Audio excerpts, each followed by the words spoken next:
et qu'il n'a pas pu la faire, Akadosh Baruch Hu, il dit tiens, je te compte la mitzvah. Et les Umot Haolam, c'est l'inverse. Il voulait faire la mitzvah, il n'a pas pu, il lui compte pas. Donc c'est la notion de Hamsegoula, c'est on est séparés. Akadosh Baruch Hu nous sépare et nous demande aussi de nous séparer. Il nous appelle Banim. Banim Atem Lachem Elokechem. Vous êtes les enfants d'Akadosh Baruch Hu. Donc encore une fois, ça matérialise la séparation. Et ça va encore plus loin. Le Kuzari dit que il n'y a pas 4 catégories d'existants et de créatures, il y en a 5. N'est-ce pas? Il y a le domème, donc c'est le minéral, l'inanimé. Il y a le soméar, c'est le végétal. Il y a le chai. Il y a le chai, ce sont les animaux. Et après, il y a le médaber, c'est l'homme. D'accord? Et le Kuzari rajoute qu'il y a un cinquième. Il y a une cinquième catégorie. Cette cinquième catégorie, c'est Israël Oved Hashem. C'est le Ham Israël quand il sert à Kadosh Baruch Hu. Et hier, on a parlé un petit peu du Dat ou Tvuna du Ben Ishraï. Et il dit que entre chaque catégorie, il y a un intermédiaire. C'est-à-dire qu'entre le domème, entre le minéral et le végétal, le Ben Ishraï nous dit qu'il y a le corail qui est entre le minéral et le végétal. Qu'est-ce qu'il dit ça? Le Ben Ishraï, dans le Sefer Da'at Tvuna. Donc il y a un intermédiaire à chaque fois. Entre le soméar, entre le végétal et l'animal, il y a ce qu'on appelle les avné asadé. C'est rapporté dans la Gemara, c'est ce fameux animal qui est attaché au... Ça ressemble chez un mango. Oui, c'est un intermédiaire. C'est vrai. Il y a...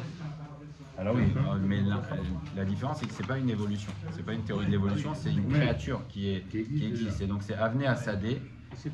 Avné asadé, c'est un animal qui est rapporté dans la Gemara, qui est attaché, dont le corps est attaché par le nombril au sol et qui ressemble comme un chien.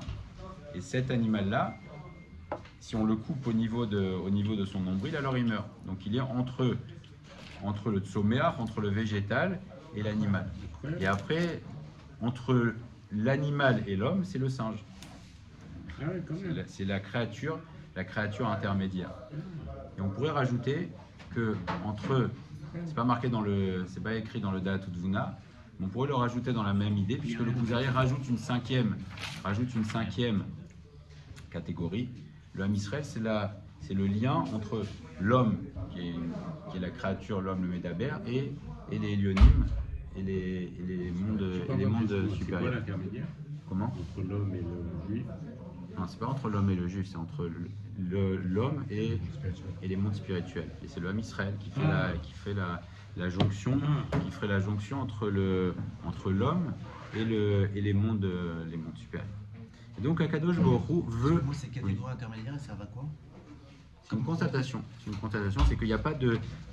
Les choses se font par étapes, c'est-à-dire que c'est pas... Il n'y a pas de rupture, il y a toujours une continuité entre les choses.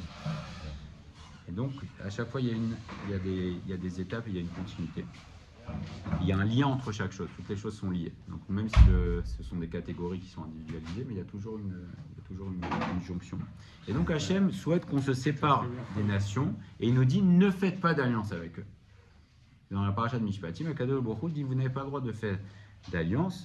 Et le Maharal de Prague, qu'on étudie dans le Tsar Israël, dit que même quand on est en galoute, on a des liens obligatoires à avoir avec les nations du monde. Ce sont des liens physiques obligatoires, c'est-à-dire on doit faire des échanges avec eux, on doit vivre, on doit cohabiter. Néanmoins, il y a des choses qu'on ne doit pas leur livrer, notamment ce sont nos secrets. Il y a des secrets qui appartiennent au Ham Israël, et donc les secrets, on n'a pas le droit de les livrer parce que sinon ce serait créer une relation trop forte avec les nations qui va au-delà de la relation obligatoire qu'on doit avoir avec eux, parce qu'on doit avoir une relation avec eux. En Malasot, c'est Akadosh Baruch Hu qui a décidé que ça devait être comme ça, mais on n'a pas le droit de créer d'alliance, donc Akadosh Baruch Hu souhaite qu'on reste séparés. On reste séparés d'eux. Et cette séparation,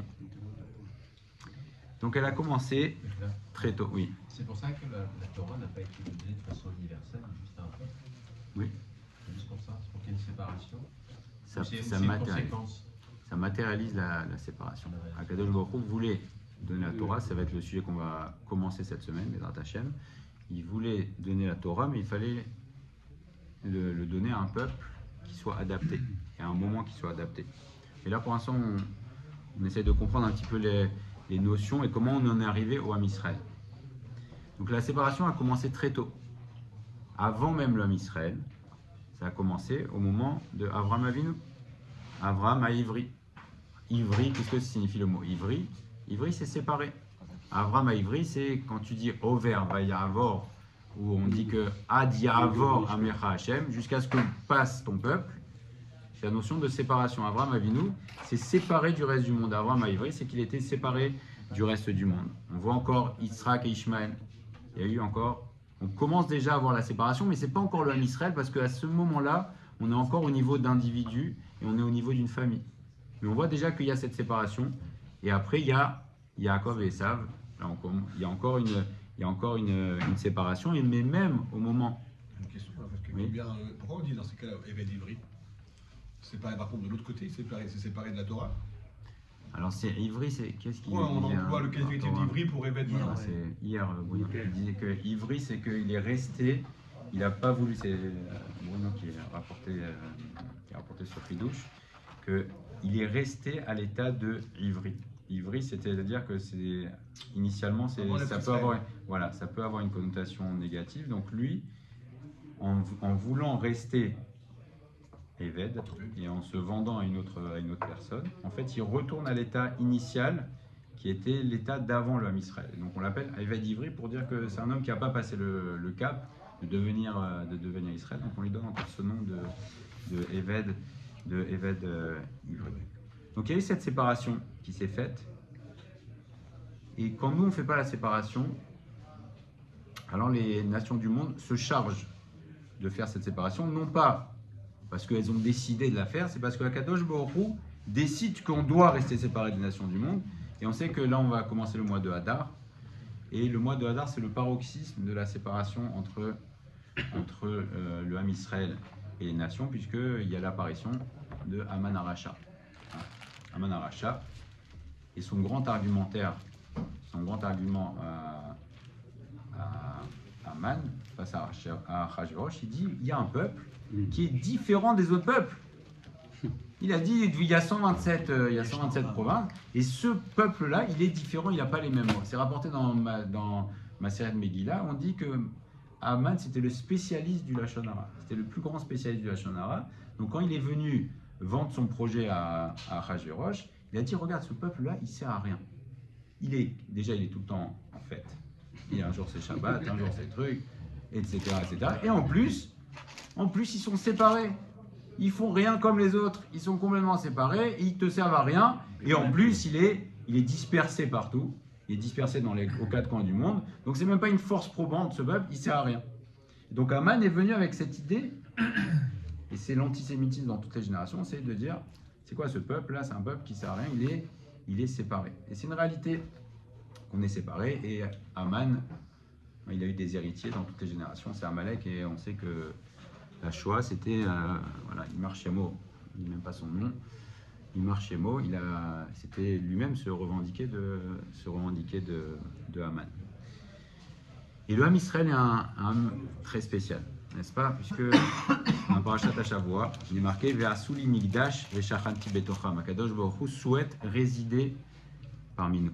Il y a une histoire justement après la Shoah. C'était un grand rave qui s'appelait Rabbi Eliyahu Meir Bloch, il a perdu toute sa famille à la Shoah. Il est allé après aux États-Unis. Il s'est remarié, il a eu des enfants. Il a décidé qu'aux États-Unis, à l'époque, c'était un désert de Torah. Il y avait un désert complet de Torah quasiment. Et donc, il a décidé qu'il fallait remonter le Olam HaTorah aux États-Unis, en Amérique. Donc on imagine la tâche à laquelle il s'attelle. Il commence à dire, voilà, il décide qu'il va développer la Torah aux États-Unis. Et pour ça, il a pris son beau-frère qui s'appelait Rabbi Chaim Meir Katz. Katz, c'est Cohen Tzedek. Alors qu'est-ce qu'ils ont fait? Ils ont commencé à tourner pour essayer de recueillir des fonds. Et ils n'avaient pas encore décidé dans quelle ville faire faire la première yeshiva. Donc ils ont décidé de faire la yeshiva à Cleveland. Cleveland, il y avait des juifs, mais il n'y avait aucun noyau de Torah et la majorité étaient des juifs réformistes. Donc c'était mission impossible. Donc ils décident de faire la yeshiva là-bas et ils veulent aller acheter des livres de Torah pour les futurs barurim. Ils n'avaient pas de barurim encore. Donc ils vont à New York et ils vont chez un libraire qui s'appelle Jonathan. Très bien. Ils rentrent chez ce Jonathan et il demande parmi les livres qu'il voulait acheter, il leur dit, est-ce que tu as le livre, le Ksot Achoshen? Ksot Achoshen, c'est un livre très connu de Halacha, qui est un commentaire du Shulchan Aruch sur le Choshen Mishpat. Donc c'est un livre très profond de Halacha, et c'est un très grand classique de l'Halacha. Alors à l'époque c'était très difficile de trouver des livres, c'était quasiment introuvable, et ce Jonathan donc va, et finalement sur une étagère il trouve un Ksot Achoshen ancien, il le sort, il le dépoussière, il dit voilà, tenez Rav, voilà, mais gardez-le bien, parce que sachez que c'est le dernier Ksot Achoshen qui sera imprimé aux États-Unis et vous vous attelez à une tâche impossible, vous n'avez aucune chance de réussir. Top. Donc il a pris le Ksot Achoshen et il est allé à Cleveland, il a monté une yeshiva, il y a eu des centaines et des milliers de barurim et il dit que le Ksot Achoshen, depuis le jour où cet homme-là, ce Rav, a pris le soi-disant dernier Ksot Achoshen, il y a eu en 70 ans plus de Ksot Achoshen qui ont été imprimés aux États-Unis que depuis l'époque où ça a été écrit. Donc ça c'est la dimension du Ham Israël. Et puisque tu parlais de la Torah, bien sûr que la différence essentielle qu'on a avec les nations, c'est le fait que Akadosh Baruch Hu nous a donné, on est devenu Am Segula au moment où il nous a donné la Torah. On va regarder un petit peu le Ramchal, ce que nous dit le Ramchal dans l'introduction sur Israël et les nations. Il nous dit que c'est un des mystères les plus profonds de la Hashgacha. C'est un des mystères les plus profonds. Comment Dieu choisit un peuple, prend un peuple et sépare un peuple. C'est une des choses les plus étonnantes de la Hashgacha. C'est un phénomène. C'est un phénomène qu'on observe dans toutes les générations. Même si on voit aujourd'hui, on ne parle que de Israël en permanence. Ah, c'est à l'ONU, c'est un truc, et c'est la faute. C'est toujours la faute d'Israël, on est toujours au milieu. Nous, on voudrait être tranquille. On dit non. Et on met toujours le doigt. Donc c'est quelque chose qui est... C'est un pélé, c'est quelque chose, c'est miraculeux. C'est complètement surnaturel de dire que le Ham Israël est en permanence au centre de l'échiquier. Et pourtant, il y a d'autres choses à faire. Il y a la guerre en Ukraine, il y a les guerres entre la Chine et les États-Unis, enfin tout ce que tu veux. Et pourtant, on ne parle que d'Israël en permanence, l'ONU. On va condamner l'ONU, ils vont condamner. Il y a le monde entier qui a feu à sang. On va s'intéresser dans comment on va les condamner. Voilà, on va condamner et on réunit le monde entier. Hein. C'est-à-dire qu'il y a le monde entier. On est au bord du conflit atomique, mais on va réunir tout le monde pour dire qu'on va condamner Israël. Et c'est quelque chose qui doit nous interpeller. On dit, et le Ramchal nous dit c'est une des choses, un des mystères les plus profonds de la Hashgacha d'Akadosh Baruch Hu, ce phénomène de Israël et des nations. Pourquoi? Parce que si on voit extérieurement, tous les hommes sont semblables. Tous les hommes sont semblables extérieurement. Un homme ressemble à un autre homme. Et pourtant, au niveau de la Torah, comme on l'a vu en introduction, il y a une séparation complète. C'est une opposition complète sur le plan spirituel. Et c'est, comme nous disait le Kuzari, c'est comme s'il y avait une cinquième espèce. C'est Israël Oved Hashem. Et pourtant, si on voit un homme, tous les hommes ont deux yeux, une bouche, etc. Donc physiquement, ça a l'air d'être pareil. Et pourtant, il y a une séparation complète. Et c'est ça que les nations du monde ne comprennent pas également. Par exemple, quand le Shrem a pris Dina, c'était quoi leur proposition? La proposition de Shrem, c'est voilà, on se rapproche, allez, mais c'est bon, on est pareil. Et donc pour eux, pour les nations du monde, on est tous pareils. Alors pourquoi vous voulez vous individualiser? Et c'était aussi l'argument de Korah. Il est venu, il y a une idée comme ça de dire, mais pourquoi vous voulez être différent? Korah est venu, il a dit, Kulam Kedoshim, on est tous Doshim, allez, on est tous pareils, il n'y a pas de différence. Et les nations aussi disent, alors soit elles veulent nous frapper dessus, soit elles veulent dire, mais je comprends, qu'est-ce que vous avez, pourquoi vous voulez être différent?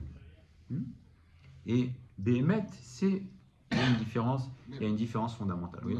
Même la filtration du RF chez nous, il fait tout pour nous rendre les mêmes que tout le monde, pour nous enlever notre doucha. Exactement. On veut tout niveler. Tout le monde est égal. Et donc, c'est la disparition du Ham Israël. Et c'est pour ça que l'assimilation est tellement grave, parce que c'est perdre le Ham Israël. Il y a soit l'assimilation, soit la destruction, ce qu'a voulu faire Esav et ce que veut faire Amalek, soit aussi il y a l'assimilation, qui est la disparition lente et insidieuse du Ham Israël. Et le fait qu'on nous stigmatise, c'est quelque part la preuve de notre réussite. Oui. De nous. C'est individualisé. Quand on parle de nous, c'est toujours bien, malgré tout. Même si c'est toujours bien qu'on parle de nous. C'est de la parce qu'on est des gens différents. Mais pourquoi il parle de nous?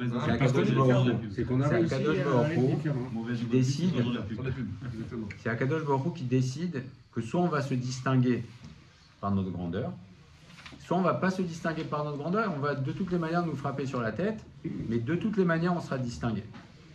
Qu'on le veuille ou non, contre notre gré ou non. Et donc aujourd'hui, quand les nations du monde viennent nous piquer, c'est pour nous dire, c'est Akadosh Baruch Hu qui dit, mes enfants, il faut que vous remontiez au vrai niveau, le niveau qui est le vôtre. Et on sait qu'à l'époque de Shlomo Améler, quand le Israël était à son vrai niveau, alors ça a apporté, Shlomo c'est la chaîne Shalom, ça a apporté le Shalom dans le monde.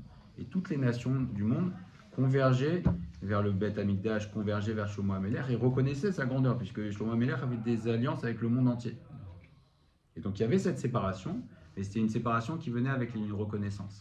Et sinon, si on n'est pas au niveau auquel on doit être, alors il va y avoir une séparation qui va se faire par les accusations et par les condamnations, etc. Et donc, bien sûr que c'est douloureux, mais ça doit nous appeler à nous-mêmes à une remise en cause. Dire pourquoi?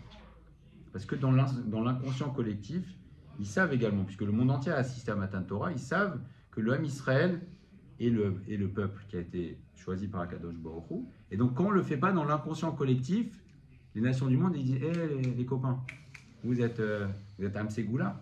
Donc, ils ne le savent pas, ça s'exprime par de la haine. Mais vous êtes Amsegoula, vous ne vous comportez pas comme vous devez vous comporter. Et donc, ils vont venir nous taper sur la tête. Alors, on va revenir à l'origine. Le Ramchal nous parle de l'origine. Pour cet exemple, on prend toujours l'exemple de Shlomo Améler. Oui. Mais on était en Eretz à Kadosh, il y avait la famille Glash, mais on a vécu 2000 ans de Galoute. Et est-ce qu'on a vécu des moments comparables à celle de Shlomo Améler en Galoute? Non. Jamais. Non. Le Ham Israël ne peut pas vivre au même niveau. Non. Le Ham Israël, c'est en Eretz Israël avec le Beth Amikdash. C'est comme ça que le Ham Israël arrive à sa plénitude. Donc, sinon, on est dans un matzav de ce qu'on appelle Diavad. Dans ce cas-là, ça veut dire que la solution, ce qui était prôné par le Ramchal, par exemple, en l'occurrence, c'était une mission impossible, tant qu'on n'était pas en retour sur notre terre. Le retour sur notre terre, c'est l'expression du fait que on a fait le nécessaire. D'accord? C'est pas on retourne sur notre terre, nous on décide de retourner sur notre terre, et donc voilà. Donc, c'est l'expression que Igi Azman, qu'on a réparé ce qu'on devait réparer, que le Ham Israël les accueille. Et pareil aussi pour récupérer le Beth Amikdash aussi, le Beth Amikdash, c'est une norme dans le Ham Israël. Donc l'état normal du Ham Israël, c'est le Ham Israël sur sa terre avec le Beth Amikdash. C'est la norme, c'est pas un plus. Et donc quand on appelle le Beth Amikdash, c'est un matzav, c'est une situation de diavad. C'est une situation a posteriori. Il ne faut pas dire ça va être super, on va avoir le plus le Beth Amikdash. Non, le Ham Israël, c'est Ham Segula, c'est dans Parashat Trouma, on te dit la norme. Akadosh Baruch Hu dit Veshachanti betocham. Akadosh Baruch Hu, la norme de ce qu'il souhaite, c'est résider parmi nous. Donc on ne doit pas se contenter. Bien sûr, on va Hashem en Eretz Israël, on ne doit pas se contenter de ça. De dire, bon, c'est déjà bien. C'est déjà bien, mais c'est pas le matzav normal. Comme un excellent élève, il dit, bon, c'est bien, j'ai eu 16. On lui dit, mais non, pas du tout, toi, tu dois avoir 20. Toi, tu dois avoir 20, tu dois avoir 20. Non, mais tu dois avoir 20. C'est ton état normal. Et donc, Akadosh Baruch Hu est exigeant avec nous. Et il est exigeant au travers aussi du fait que les nations nous embêtent. Ils viennent nous piquer, ils nous disent, allez, montez, montez, montez. Et c'est vrai qu'on compare le Ham Israël à l'olive. Parce que l'olive ne donne son huile que quand tu la presses. Et donc, le Ham Israël, tu presses et ça fait sortir des bonnes choses. Top. Alors, avant la faute de Adam Arishon, donc l'homme était prédisposé à un très haut niveau, n'est-ce pas? Puisque ça avait l'air simple, l'homme était à un niveau extraordinaire, Adam Arishon, et s'il n'avait pas fauté, alors il aurait été éternel, n'est-ce pas? Il était normalement, l'homme est né éternel, et s'il n'avait pas fauté, il aurait été éternel, et il aurait enfanté donc des enfants qui devaient être éternels, et donc ça aurait dû se dérouler de cette manière, et le monde serait arrivé à sa perfection, et c'était déjà prédéterminé, c'est-à-dire que Kadosh Baruch Hu avait déjà prédéterminé que Adam Arishon aurait des enfants qui seraient de sa dimension, et il y aurait un certain nombre d'enfants, comme un arbre qui va donner un certain nombre de branches et de fruits, et ça aurait duré pendant un certain temps. Donc ça, c'était, comme on l'avait vu dans l'introduction, le Ramchal reprend un point de l'introduction, ça c'était le plan initial d'Akadosh Baruch Hu. Très bien. Maintenant, quand Adam Arishon a fauté, qu'est-ce qui s'est passé? Il a chuté de manière drastique, il a chuté d'une manière terrible dans son niveau. Et donc, quand il a chuté de son niveau, alors, de la même manière, ses enfants également, donc ceux qui allaient sortir de lui, étaient également comme lui, c'est-à-dire qu'ils avaient ce chisaron, ce manque, c'est entré dans Adam Arishon et c'est entré aussi dans ses descendants. D'accord? Et ça, c'était les premières générations. Pendant les premières générations, c'était comme ça, mais il y avait une différence fondamentale avec les générations suivantes. Au début, initialement, pendant un certain nombre de générations, on va voir jusqu'à quand ça s'est étendu, initialement, l'homme pouvait encore revenir à l'état initial. Il avait la possibilité de revenir à l'état initial, c'est-à-dire qu'un homme ou un groupe d'hommes pouvait revenir encore à l'état initial, et il contenait en lui le degré suprême de pureté qui était celui de Adam Arishon. Donc il y avait encore, la porte était encore ouverte pour revenir. Chaque homme avait la possibilité de revenir à un très haut niveau. Même s'il a été chassé du Gan Eden. Oui.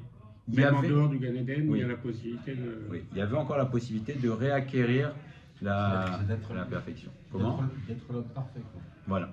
Ils avaient l'occasion de se ressaisir et revenir, repasser de l'état dégradant où Adam Arishon était arrivé et revenir à l'état suprême initial. Et pour ça, Akadosh Baruch Hu a défini un temps. Parce que nous dit le Ramchal, quand on demande un effort, toujours un effort, si on demande à quelqu'un un effort, on va lui demander pour un temps imparti. D'accord? Même Shabbat, la notion de Shabbat, c'est Sheshet Yamim. Tu travailles 6 jours, et 7e jour, Shabbat. Le monde, il dure un certain nombre d'années, et après, Shabbat. Donc un effort aussi, et même quand on va demander à quelqu'un de faire des efforts, on ne peut pas lui dire, tu sais quoi, tu vas travailler éternellement. Ça va le décourager. Et c'est ce sur quoi jouaient d'ailleurs les Égyptiens. Les Égyptiens, ils faisaient avodat parer. Ils donnaient un travail épuisant aux Bnei Israël et ils essayaient de les décourager. Et c'était quoi le travail épuisant? C'est qu'ils leur faisaient construire des pyramides sur un terrain marécageux. Pitom et Ramsès étaient des terrains marécageux, donc ils construisaient et ça s'effondrait. Et donc ils voyaient le fruit de leur travail en permanence qui s'effondrait. Et ça c'est quelque chose qui détruit l'esprit de l'homme, de voir que c'est un effort qui ne s'arrête jamais. Et donc tu fais et ça se détruit, et tu fais et ça se détruit. Et donc Akadosh Baruch Hu avait donné un temps imparti pour que l'homme, si l'homme faisait les efforts, il avait la possibilité de revenir au niveau de Adam Arishon.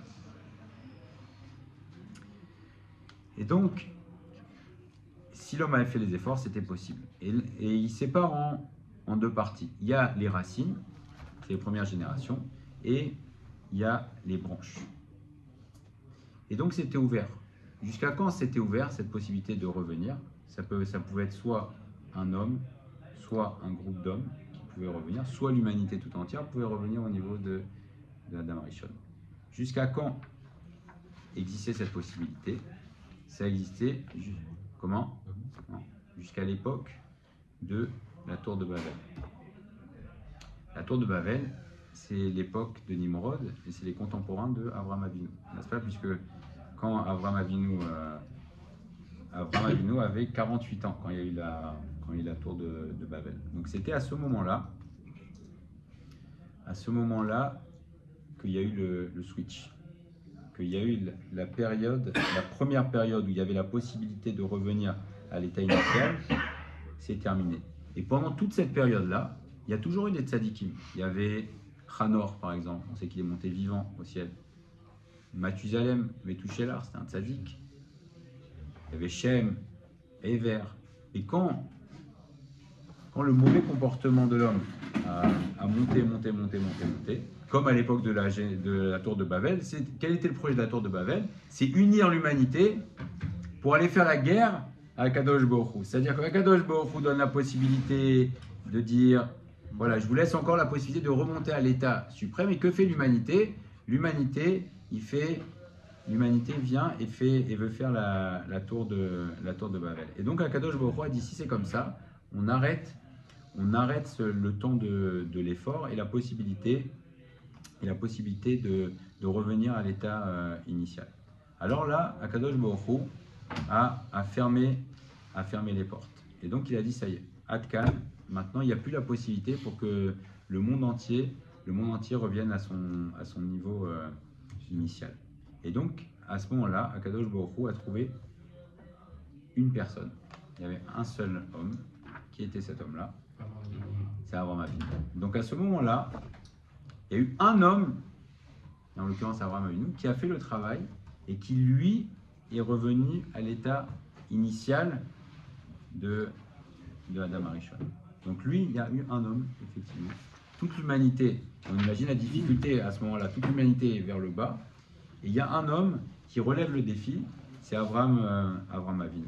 Et là, à partir de ce moment-là, Akadosh Baruch Hu, effectivement, puisqu'on dit Abraham, à partir de ce moment-là, il y a eu ce qu'on appelle les hommes racines.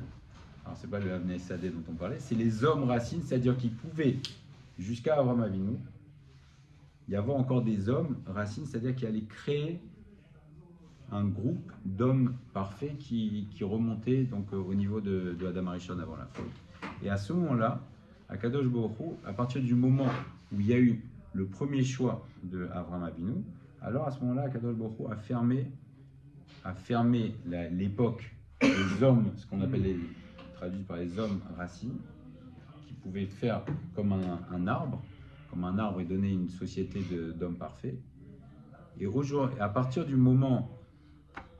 ce moment-là, les choses ont été fixées. C'est-à-dire qu'il y a eu les 70 nations.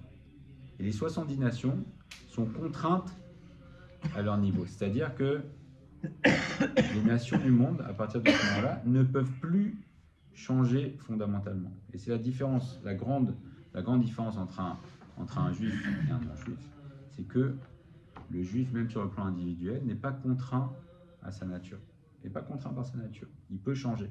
Alors que les nations du monde et aussi les non-juifs, un non-juif ne peut pas changer sa nature fondamentalement. Il est contraint à sa nature. Donc à partir du moment où il y a eu Avraham Avinu qui a été choisi, et on continuera après pour voir l'évolution pour arriver jusqu'au Am Israël, mais en tout cas au moment où Avraham Avinu, Avraham Ivri, à l'époque de la tour de Babel, où il y avait les 70 nations qui se sont unies contre Akadosh Baruch Hu, Akadosh Baruch Hu a séparé, déjà, il a fait la séparation, il a choisi Avraham Avinu pour en faire un arbre, et ça va être après le futur Am Israël, mais on n'est pas encore au niveau du Am Israël, et les 70 nations donc n'ont plus la possibilité à partir de ce moment-là de faire un arbre vertueux qui va revenir au niveau de Adam Arishon. Ça, cette possibilité à partir du choix de Avraham Avinu, de l'élection d'Avraham Avinu, c'est terminé. Après, on verra comment Akadosh Baruch Hu a créé le Am Israël et comment les nations du monde peuvent, alors si quelqu'un désire s'élever, comment il fait aujourd'hui, mais en tout cas, au moment il y a eu la première période de l'histoire du monde, c'est terminé avec l'histoire de la tour de Babel et par le choix de Avraham Avinu. Avraham Avinu, il n'a pas la plénitude d'Adam Arishon.